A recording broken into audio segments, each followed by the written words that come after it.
Aston Villa have agreed a deal with Bayer Leverkusen for 24-year-old French winger Moussa Diaby. 9 goals and 8 assists for Bayer Leverkusen in the Bundesliga last season. A signal of intent to get a player of this quality coming into the club this time. They've also announced the signing of the Spain centre-back Pau Torres from Villarreal for a reported £31 million.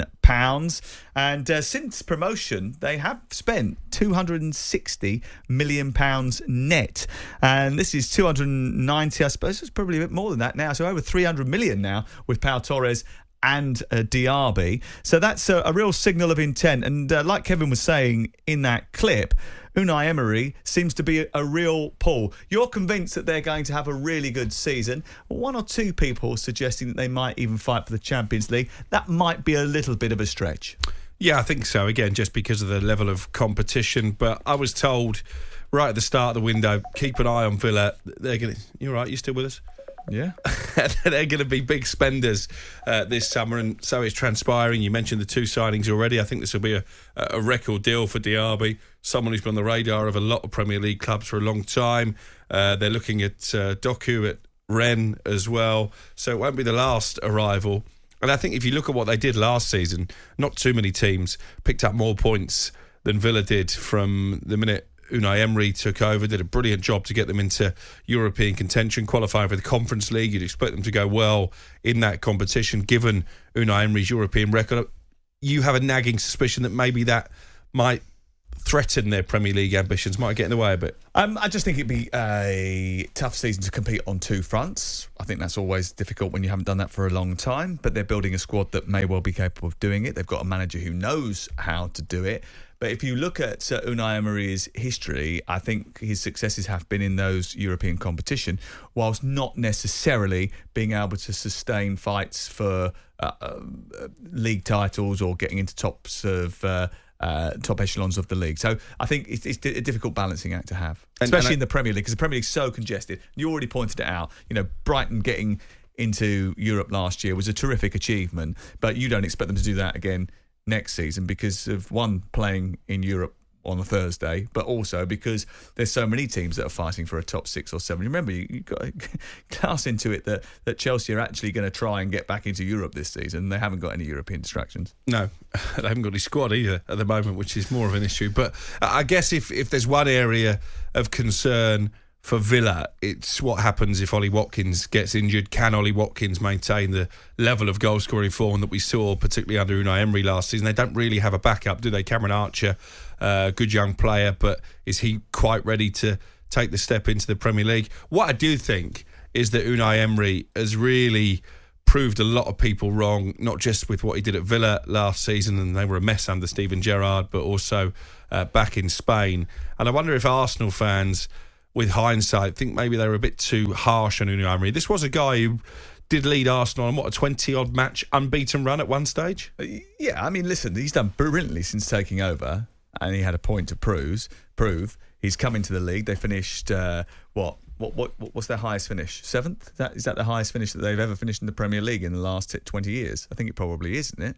No, I think 15 years. I was going to say since Martin O'Neill left. Yeah, 7th is definitely the highest they've finished since then. If you go back over the course of the seasons they've been back in the top flight, 4 seasons back in the top flight, they were a Championship club before that. 17th, 11th, and 14th, I think, prior to that. So it's not a club that traditionally always finishes in the top half of the table. And when Martin O'Neill was in charge of them, I think they had 3 6th finishes, and then he wanted to kick on and try and get them into the Champions League. That proved difficult, so he ended up walking away because it is such a big step to go from being a club that are in the top 8, 7, 6 to then into the top 4, and especially bearing in mind the amount of investment that some of those teams that are competing for those positions have had in recent times. Look, I think a lot of credit has got to go to the Egyptian billionaire Nassif Sawiris and American billionaire Wes Edens, who are the controlling owners of that football club. They've decided that they're going to go for it, but they've done it in a sort of incremental way. I think they probably felt as if they made a mistake with Steven Gerrard. They've got Unai Emery in now. They've organised the backroom staff and the new technical director, sporting director in Monchi to bring in more different profile of players. As a result of that, they're obviously giving it a go. But I think trying to get into the top 6, the top 4 is a very, very big ask, but I think they'll have a good season. Steven Gerrard was a vanity appointment on behalf of Christian Purslow. Let's not make any bones about that. And it was a disaster as far as Villa were concerned. John, the Villa fan, says Villa will finish above Tottenham and Chelsea again this season. Would you be confident Chelsea would finish above Villa as we sit here now? I wouldn't be confident that Chelsea finish in the top half as we sit here now. Look, no. The answer is I think Aston Villa have got every chance of finishing above Chelsea. Tottenham maybe not, depending on what happens with Harry Kane, Ange Postecoglou. Obviously, I've got a lot of time for. Unai Emery's more experienced in terms of top-level football than him, but we will see.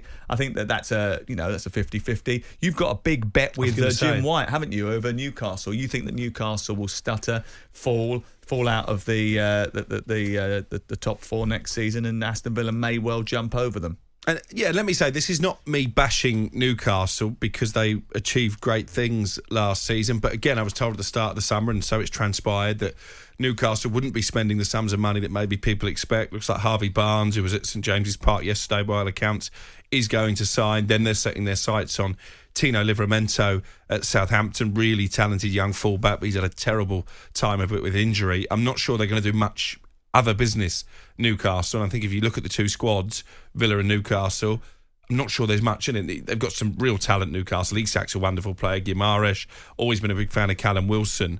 They've got goal scorers in that team, haven't they? Yes. They get Harvey Barnes, a bit more creativity. I think going forward, they've upgraded their squad. Yeah, I'd agree with that. But I still think there's certain players there that Eddie Howe probably got more than their raw ability last season. And again, with the Champions League and those emotional nights under the lights at St James's Park, might be difficult for them to compete on two fronts. So you think with Pau Torres, Tielemans and Diaby added to the squad, Aston Villa... And more. There'll be more coming in. You say that there's more to come, but how do they do that with whilst retaining their place within the FFP guidelines? That's a really interesting question, and one that Newcastle fans have been asking themselves. Why are we restricted when Aston Villa are managing to do this? I mean, they're going to shift players on. I think Philippe Coutinho probably will end up playing alongside Steven Gerrard again in Saudi Arabia, so that will help in that. Gerrard won't be playing alongside him, but yeah. He probably could in that league, let's be honest.